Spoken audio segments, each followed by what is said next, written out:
When I signed up to study abroad in Iceland, I thought I was just chasing landscapes. My degree was environmental sciences, and I figured a semester overseas would give me something fresh: glaciers, volcanoes, untouched ecosystems. But as it turns out, what I found was much older and stranger than anything I could have ever expected. I arrived in Iceland during late August. The air was brisk, but not bitter, and the sky stretched on forever, wide and clean. The family I was staying with met me at the small airport. A warm, quiet man, his wife, and their young son who looked to be around 9. They would be hosting me for my stay in Iceland. For this story, I will call them Dad, Mom, and Son. From the moment I met them, I could tell I was going to like them. They weren't overly chatty or fake friendly like you sometimes get with host families. They just had a calm kindness about them, like they genuinely cared. They did everything they could to make me feel welcome. Smiles, eye contact, offers to help me with my bags. They even brought me a homemade lunch for the drive to their house. Their home was about 45 minutes outside of town, settled between low hills and open grasslands. It wasn't huge, but it was respectable. A comfortable, lived-in place. The kitchen was spacious and bright with big windows that faced the east. And best of all, I had my own bedroom. It was simple, a twin bed, a small desk, and a tall dresser. But it was clean and warm, and after a long flight, that was all I wanted. But what really struck me was the land outside. I remember stepping out into the backyard the moment we got there, and just standing there. There was a wide garden off to the left, full of herbs and root vegetables, with little homemade markers poking up from the soil. A narrow creek wound its way behind the property, its banks lined with moss and low ferns. The air smelled like damp earth and something sweet I couldn't quite place. But beyond all that, what caught my eye the most was something a little further back. There was a stone wall. It stood about 5 feet high and stretched across the back edge of their property. Built from heavy rounded rocks, it was clearly very old, maybe even ancient. And right in the middle of it, centered perfectly, was a narrow stone doorway. It didn't have a door, just an arch opening that led straight into a thick wall of trees. The forest behind it was dense and dark, with trunks that leaned and twisted, branches that tangled together like knots. It was beautiful, mysterious in that fairy tale kind of way. I stood there for a while, just taking it in. That's when my host told me the only rule of the house: I wasn't allowed to go into the forest. They said it was dangerous, and that there were animals in there that I wouldn't want to encounter. I remember nodding, saying I understood, but in the back of my mind, something didn't quite line up.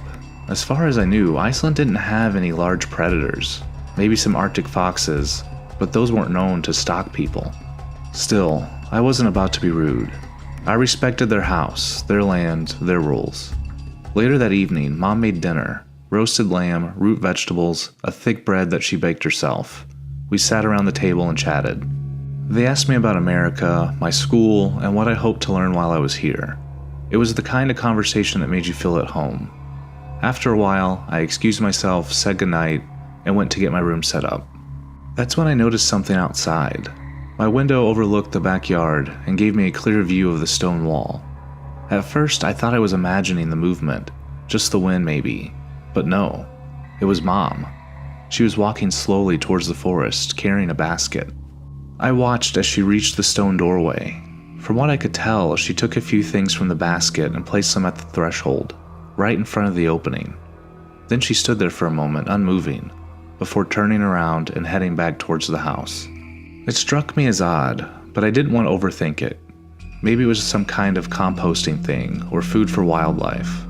I changed clothes, climbed into bed, and eventually fell asleep. A few days later, I came home late from class. The sun was low, casting long shadows across the property. As I walked up the driveway, I saw Dad in the distance.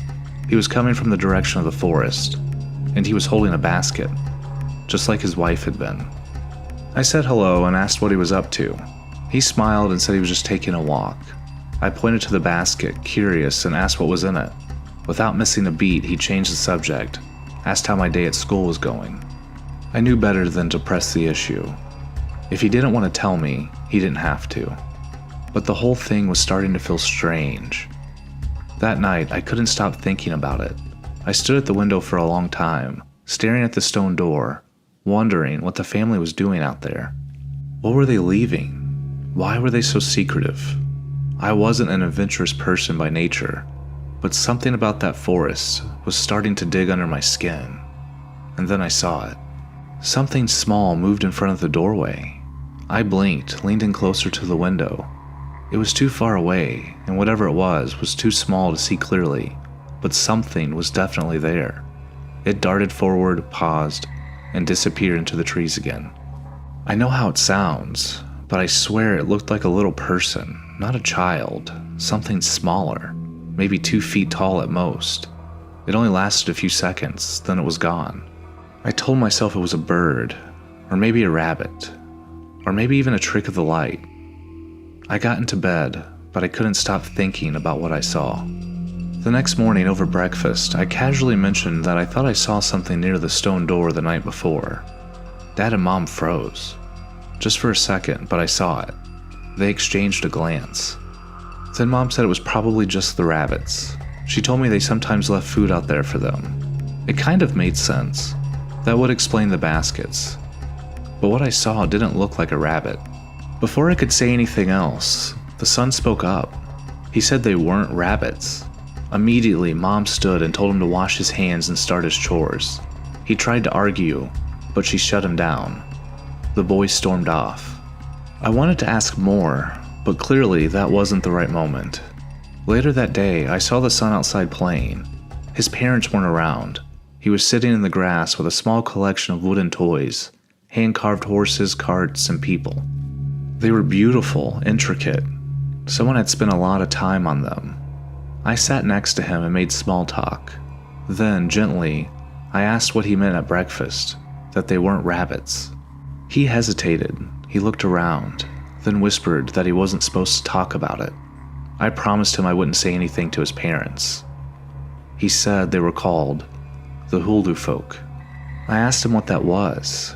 He said they were the little people that lived in the forest. I didn't understand. I was about to ask him more when his mom shouted from the house, calling him inside. Without another word, he grabbed his toys and ran. As he did, he left one of his toys behind, a small wooden horse, beautifully carved and polished. I picked it up and slipped it into my jacket pocket. That night, I couldn't stop thinking about what he said. Huldufolk? I'd never heard that word before. After dinner, I said I was heading to bed, went to my room, pulled out my laptop, and started digging. What I found stunned me. The Huldufolk are part of Icelandic folklore. Their name literally means hidden people. According to legend, they're small human-like beings who live in rocks, hills, and forests, especially places that appear untouched. They're said to be invisible to most people, only revealing themselves to a select few. Sometimes they're helpful, other times not so much. What surprised me the most wasn't just the stories, but how seriously Icelanders seem to take them. There are organizations that consult with construction companies and governments to ensure roads and buildings don't disturb the hidden people's dwellings. Some projects have even been rerouted altogether because of this. It was wild. I couldn't believe it. And yet, the pieces were starting to fall into place. The baskets, the secrecy, the rule about the forest. Even with all of that, I couldn't bring myself to believe that there were actual tiny people living out there. But I also couldn't ignore the gnawing feeling in my gut. I lay in bed for hours, tossing and turning. Eventually, I sat up and looked out the window again. The stone door was there, still and quiet. But something about it felt different now, charged, like it was watching me. I knew it was a bad idea, but I had to see it for myself. I don't know what came over me that night. Maybe it was the weight of the unanswered questions piling up day after day. Maybe it was the strange stories, or the boy's warning, or what I had seen moving out there in the dark. Maybe it was that creeping curiosity, the kind that whispers in the back of your mind, telling you that some doors were meant to be open. Whatever the reason, I found myself slipping on my coat and quietly easing out the back door. The night air was cold against my face, and the only sound I could hear was the faint rush of the creek beyond the garden. I didn't bring much with me, just my phone, which I tucked into my jacket pocket, and a growing sense that I might be making a huge mistake. I stayed low as I moved across the yard, careful not to make any noise. The moon was high enough to cast a soft glow over everything, and I could just make the outline out of the stone doorway in the distance. I crept behind a bush a few feet from it and crouched low, peering out towards the opening. For a while, there was nothing, just the rustle of leaves and the distant hoot of an owl. My legs started to cramp, and I was just about to give up and go back inside when something shifted near the stones. Something was moving. It wasn't a rabbit. I could tell that much right away. Whatever it was upright, walking on 2 legs. Small, but not in the way a child is small. Compact, quick. Just as I leaned forward for a better look, it slipped out of sight behind the wall. That was when my curiosity completely overrode my sense. I moved slowly towards the doorway. The grass felt wet under my shoes, and every step seemed impossibly loud. My heart was pounding in my ears. When I reached the stones, I paused. From up close, the structure looked even older. The rocks were worn and rough, moss clinging to the crevices. It felt like I was standing in front of something ancient. I leaned forward and looked through. Nothing, just forest. Trees, twisted and dark, standing like quiet sentinels on the other side. It didn't feel inviting. In fact, every instinct I had was screaming at me to turn around and go back inside. But I didn't. I stepped through the doorway. The forest was immediately different. The air was colder, heavier. I pulled out my phone and turned on the flashlight, the narrow beam barely cutting through the shadows. The trees were packed tight, their limbs reaching out in every direction. Every sound was amplified, the creak of wood, the crunch of dead leaves under my boots. And then I felt it. A sudden, sharp pain in my leg, so strong and unexpected it knocked me to the ground. I let out a gasp, clutching at my thigh. When I looked down, I froze. A wooden shaft was sticking out of my leg. My fingers wrapped around it and I pulled, gritting my teeth through the pain. When it came free, I realized it was a spear. Not a full-sized one, but small, no longer than my forearm. The tip had been carved from wood and sharpened into a fine point. Someone had made this. It wasn't a branch or some natural accident. This had been crafted. I tried to stand, but the pain forced me back to the ground. My leg wasn't broken, but it was bleeding and throbbing. I knew I had to get out of the forest. I started crawling back towards the doorway, dragging myself through the underbrush. Then I stopped. I heard it, whispering. Soft, unintelligible voices. It wasn't one person. It was many, all speaking at once in a language I didn't understand.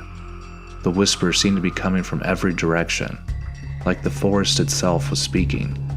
Then I saw them. Eyes, dozen of them, glowing faintly in the dark. All of them staring at me. Panic set in.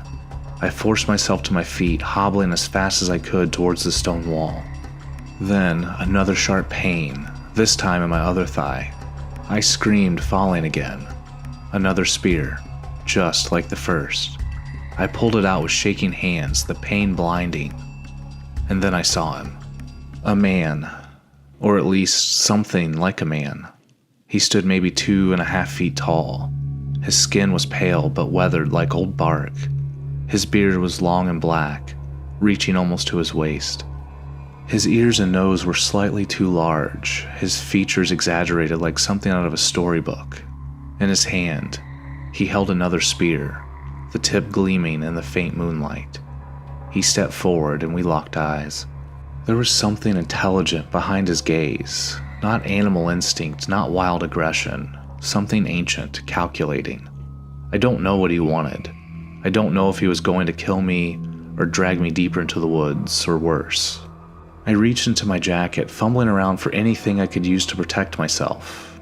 And that's when I felt it, the toy horse, the one the sun had left behind. I pulled it out without thinking. I looked at it, realizing the only thing I had to defend myself was this toy. It was in that moment that I knew I was doomed. I looked back at the man, ready to plead for my life. And that's when I saw it. The man's expression changed. He lowered his spear and took a few cautious steps towards me. He reached out, his small, gnarled fingers wrapping around the wooden toy. He turned it over in his hands, expecting the craftsmanship, the details. Then he looked at me again. His eyes were no longer threatening, but curious. He said something, words I couldn't understand, but they didn't sound angry. They sounded appreciative, maybe. And then, just like that, he stepped back into the darkness. The whispers faded, the glowing eyes vanished, and I was alone again. I lay there stunned, not entirely sure if what just happened was real. Then I heard a voice calling my name. Not a whisper this time, a shout. Familiar. It was Dad. I turned towards the doorway. He was standing there holding a flashlight, his face pale.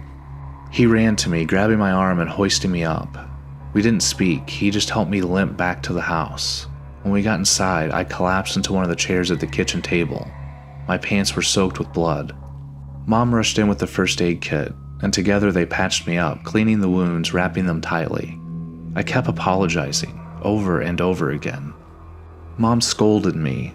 She said she'd warned me not to go into the forest. Her face was tight with anger, but it didn't last. A moment later, she softened.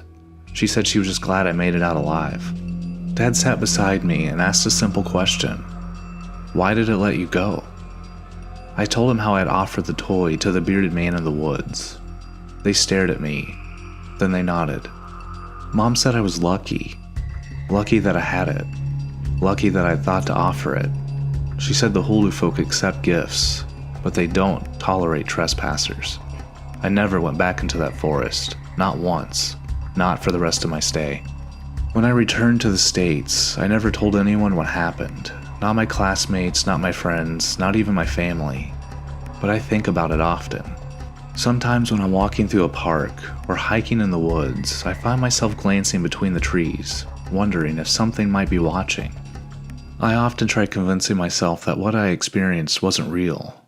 Maybe it was the cold, the fear, my imagination. But deep down, I know the truth.